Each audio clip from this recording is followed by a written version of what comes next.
Welcome everyone. ITI training officer TO का math drawing trade के अंतर्गत टेस्ट सीरीज़ का ये हमारा 5वां पार्ट है। इसमें हम अनुपात और समानुपात को समझेंगे कि अनुपात और समानुपात क्या होता है, और इस पर आधारित हम वस्तुनिष्ठ प्रश्न भी करेंगे जो आने वाले टीओ एग्ज़ाम के लिए आपके महत्वपूर्ण होंगे। ये जो टॉपिक है मैथ और ड्राइंग का, जो सिलेबस आपका दिया हुआ है पीईबी ने, उसके आधार पर ही, सिलेबस के अकॉर्डिंग ही हमने इस टॉपिक को लिया हुआ है। इससे पहले 4 और मैं पार्ट बना चुका हूं, तो इस वीडियो के डिस्क्रिप्शन में मैं उनका लिंक दे दूंगा। वो भी बिल्कुल सिलेबस के अकॉर्डिंग मैथ और ड्राइंग का है, बनाए हुए हैं मैंने, तो उन वीडियो को भी आप देख सकते हैं। चलिए इस वीडियो को हम स्टार्ट करते हैं। सबसे पहले हम देखते हैं कि अनुपात क्या होता है, और पहले हम अनुपात पर आधारित प्रश्न करेंगे और उसके बाद हम समानुपात पर आधारित प्रश्नों को करेंगे। दो या दो से अधिक सजातीय राशियों के परस्पर संबंधों को राशियों का अनुपात कहते हैं। सजातीय राशियां मतलब एक जैसी राशियां या समान जाति की। अनुपात एक राशि का दूसरी राशि से कितने बड़ी या छोटी होना आपको दर्शाता है।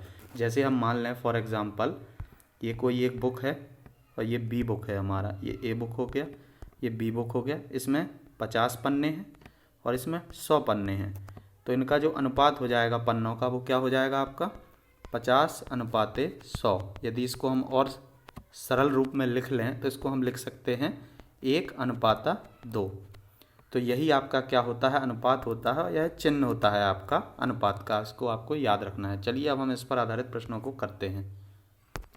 पहला क्वेश्चन है हमारा, 350 किलोग्राम मिश्र धातु में टिन का भार ज्ञात करें यदि मिश्र धातु में टिन और लेड का अनुपात 6:4 के अनुपात में हो। तो ऐसे क्वेश्चन में जब आपको कुल भार दिया हुआ है 350 केजी, इसको हम लिख लेते हैं, और अनुपात दिया हुआ है टिन और लेड का, तो टिन को हम टी लिख लेते हैं और लेड को एल। इनका जो हमें अनुपात दिया हुआ है 6:4 दिया हुआ है, तो इसको हम 6x मान लेंगे और इसको भाग को 4x मान लेते हैं। तो ये कुल भाग आपके होगा 10x, और कुल वजन दिया हुआ है 350, तो इसको 350 हमने लिख लिया और इसको हम सरल कर लेंगे तो x बराबर हमें 35 मिल जाएगा। यहाँ ये एक ज़ीरो से एक ज़ीरो आपका कैंसिल हो जाएगा। अब यहाँ पर जो है टिन का 6 भाग है, तो इसमें हम 6 से गुणा कर देंगे, तो 6x बराबर आपका क्या हो जाएगा, ये x था, इसमें हमने 6 से गुणा कर दिया तो 6x हो गया। तो ये टिन का भार हो जाएगा क्योंकि टिन का 6 भाग था। तो 6x बराबर 35 में जब आप 6 से गुणा करोगे तो आपको मिल जाएगा 280, नहीं 210 मिल जाएगा आपको। तो ऑप्शन नंबर ए आपका राइट हो जाएगा। यदि इसी प्रश्न में आपसे पूछा होता कि आप लेड का भार ज्ञात करें, तो लेड का 4 भाग था, तो इसी में आप जो x का मान 35 आया था, आप 4 का गुणा कर देते तो आपको 140 मिल जाता, तो वो लेड का हो जाता। लेकिन प्रश्न में हमसे टिन से पूछा गया है, इसका 6 भाग था, तो हमने निकाला है इसका 210। ऑप्शन नंबर ए आपका राइट हो जाएगा। अगला क्वेश्चन देखते हैं। अगला क्वेश्चन है, एक दूध विक्रेता प्रतिदिन 180 लीटर दूध बेचता है। वह अधिक लाभ प्राप्त करने के लिए दूध में कुछ पानी मिलाता है। यदि दूध और पानी का अनुपात 8:2 हो तो दूध में मिलाए गए पानी की मात्रा ज्ञात करें। तो सेम वही करेंगे हम। हमें मिल्क और वाटर, मिल्क लिख लिया हमने, वाटर दूध को लिख लिया मिल्क, और पानी को वाटर लिख लिया। इसका अनुपात हमें दिया हुआ है 8:2, और कुल हमें जो क्वांटिटी है वो 180 लीटर है आपका कुल। तो आप इन दोनों को जोड़ देंगे तो ये कितना हो जाएगा 10, ये 8x हो जाएगा आपका मिल्क, और वाटर 2x हो जाएगा। तो 10x बराबर आपका हो गया 180। ये एक ज़ीरो से एक ज़ीरो कैंसिल, क्योंकि कुल जो है आपका 180 लीटर दूध था, दूध बेचता था वो। तो आपको ये याद रखना है कि अब उसमें वह पानी मिल रहा है, और अनुपात दिया हुआ है आपको 8:2। तो उसी के अकॉर्डिंग हमने इन दोनों को जोड़ दिया और कुल से सॉल्व कर दिया, तो x बराबर 18 मिल गया हमें। अब हमें बताना है दूध, तो दूध 2 भाग था, तो 18 में हम 2 का गुणा कर देंगे तो 36 मिल जाएगा था। तो 36 लीटर, ऑप्शन नंबर डी आपका इस क्वेश्चन का राइट हो जाएगा। अगला क्वेश्चन देखते हैं। दो संख्याएं 9:15 के अनुपात में है। यदि संख्याओं का अंतर 240 है तो बड़ी संख्या ज्ञात करें। तो संख्या एक हमने ए मान लिया, एक बी मान लिया, अनुपात 9:15 दिया हुआ है, ये लिख लिया, और अंतर दिया हुआ है 240, इसको भी लिख लिया। तो ये ए माना कि एक संख्या 9x हो जाएगा, एक 15x हो जाएगा। अंतर का मतलब होता है यदि इन दोनों को हम घटा दें तो 240 मिल जाएगा। तो 15x में से जब आप 9x से घटाओगे तो आपको 6x मिल जाएगा। 6x बराबर है आपका 240, और x बराबर आपको मिल जाएगा, जब 240 में 6 से भागा करोगे आप तो 40। प्रश्न में हमसे पूछा हुआ है बड़ी संख्या, तो बड़ी हो जाएगी 15x। तो 40 में जब हम 15 से गुणा कर देंगे तो हमें 600 मिल जाएगा। तो ऑप्शन नंबर सी राइट हो जाएगा। यदि इसी क्वेश्चन में हमसे छोटी संख्या पूछी होती तो वो हो जाती 9x। तो 9x में x का मान 40 है, 40 का गुणा कर देते तो 360 हो जाता। ऐसे क्वेश्चन को आपको बहुत आसानी से समझ के करना है। ये सबसे सिंपल मेथड है जो मैंने बताया है। आप निश्चित ही इससे आसानी से प्रश्न को हल कर पाएंगे। कुछ और जानकारी मैं आपको दे दूं, 75 क्वेश्चन तो आपके होने वाले हैं वस्तुनिष्ठ जिस भी ट्रेड का आप प्रिपरेशन कर रहे हैं, और 25 क्वेश्चन होने वाले हैं कॉमन हर ट्रेड के लिए। चाहे किसी भी ट्रेड का आप एग्ज़ाम के लिए प्रिपरेशन कर रहे हो, उसमें 25 जो क्वेश्चन होने वाले हैं वो आपका विज्ञान, गणित, सामान्य ज्ञान, तर्क ज्ञान और बेसिक कंप्यूटर ज्ञान के होने वाले हैं। सेम इसी सिलेबस के अकॉर्डिंग मैं प्रैक्टिस सेट भी बनाता हूं, तो इस वीडियो के डिस्क्रिप्शन में मैं लिंक दे दूंगा, तो वहां से आप यह प्रैक्टिस सेट दे सकते हैं और ये आपके लिए बहुत हेल्पफुल होगा। और यदि आपने अभी तक एग्ज़ाम रेडियस को सब्सक्राइब नहीं किया है तो इस चैनल को आपको सब्सक्राइब कर लेना है और बेल आइकन को भी प्रेस कर लेना है, जिससे जो भी वीडियो मैं ट्रेनिंग ऑफिसर से रिलेटेड अपलोड करता हूं तो उसका नोटिफिकेशन आपको मिलता रहे। अब हम देखते हैं समानुपात, प्रोपोर्शन। तो ये जो होता है आपका समानुपात, वो क्या होता है, जब दोनों एक दूसरे के समान हो और समान अनुपात में परिवर्तन करने पर दूसरे में भी परिवर्तन हो जाता है और वह संबंध आपका बना रहता है, तो इस संबंध को हम समानुपात कहते हैं और इसको इस चिन्ह द्वारा हम प्रदर्शित करते हैं। चलिए इस पर आधारित प्रश्न हम देखते हैं, तो आप समानुपात को आसानी से समझ पाएंगे। कुछ यहाँ पे ये टाइपिंग मिस्टेक था हमारा। एक तेल निकालने वाली मशीन 10 घंटे प्रतिदिन कार्य करके 24 दिन में 30 ड्रम तेल निकालती है। 28 दिन में 120 ड्रम तेल 48 दिन में 120 ड्रम तेल निकालने के लिए मशीन को कितने घंटे प्रतिदिन कार्य करना होगा। तो ऐसे क्वेश्चन में जो कुल कार्य किया गया है, यहाँ पर 30 ड्रम आपका तेल निकाला गया है, तो इसको हम लिख लेते हैं 30 ड्रम। ये कार्य हो गया आपका। पहली स्थिति में ये ए मान ली एक स्थिति, ये बी मान ली। यहाँ पर 30 ड्रम तेल निकाला हुआ है और दूसरी स्थिति में 120, इसको लिख लेते हैं। अब कुल किया गया कार्य को हम दूसरे कॉलम में लिख लेंगे, मतलब कितने लोगों ने वर्क एफर्ट किया था आपका, वो हम दूसरे साइड लिख लेंगे, कितने लोगों ने कार्य किया। तो यहाँ पर 10 घंटे कार्य किया गया 24 दिन तक, तो 24 गुणा 10 हो जाएगा।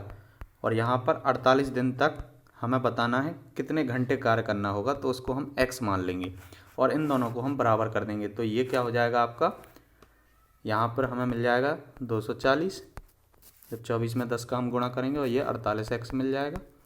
तो ये क्या हो जाएगा आपका 30। अब इसको हम सीधा सा बटे में लिख लेंगे, तो 30 बटा 120 हो जाएगा ये, और ये हो जाएगा आपका 240 बटा 48x।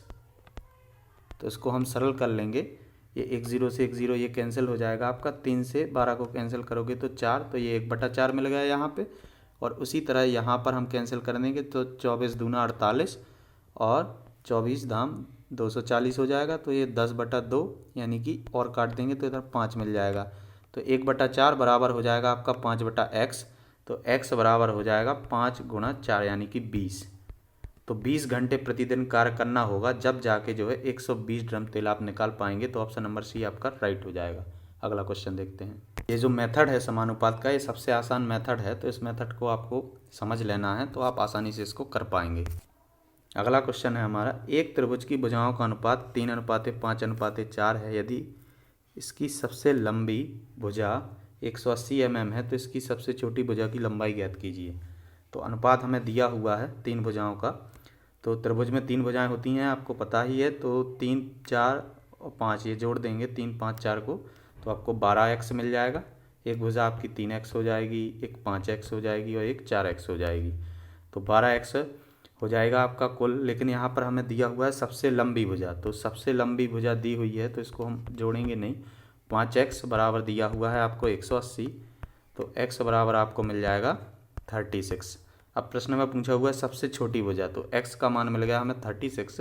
अब हमें बताना है सबसे छोटी भुजा, तो ये 3x हो जाएगी।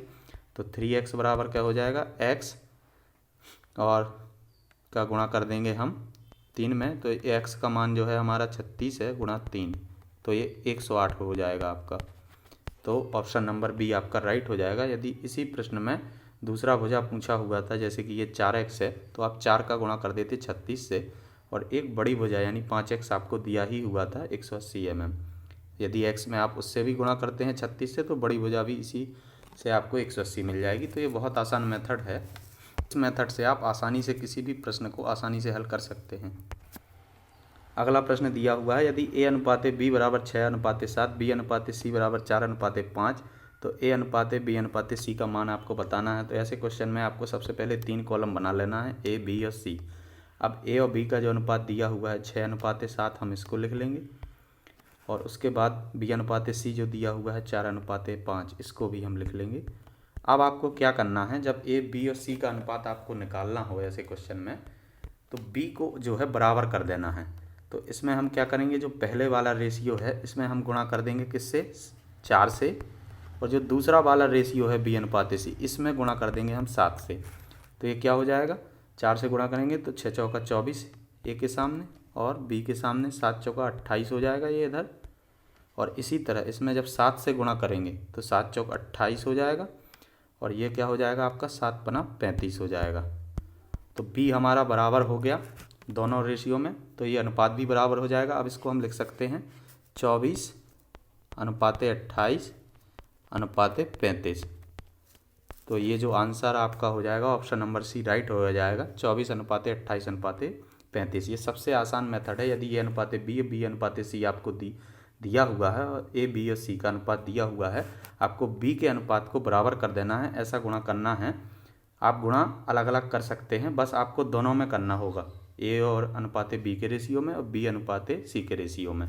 तो हमने बराबर कर दिया, तो हमारा 24 अनुपात 28 अनुपात 35 अनुपात आंसर हो गया। अगला क्वेश्चन देखते हैं। दो संख्याओं के 3 अनुपात 5 अनुपात में है। यदि संख्याओं का योग 480 है तो बड़ी संख्या ज्ञात कीजिए। संख्याओं का अनुपात दिया हुआ है और संख्याओं का योग दिया हुआ है। सेम मैंने इसी पैटर्न पर आधारित क्वेश्चन अभी इसी वीडियो में कराया गया है। ये रेशियो पर आधारित क्वेश्चन है आपका। इस क्वेश्चन को आपको हल करना है, इसका आंसर आपको कमेंट बॉक्स में बताना है। और यदि आपने अभी तक चैनल को सब्सक्राइब नहीं किया है तो चैनल को आपको सब्सक्राइब कर लेना है, और वीडियो पसंद आया हो तो वीडियो को लाइक शेयर करना है। मिलते हैं नेक्स्ट वीडियो में।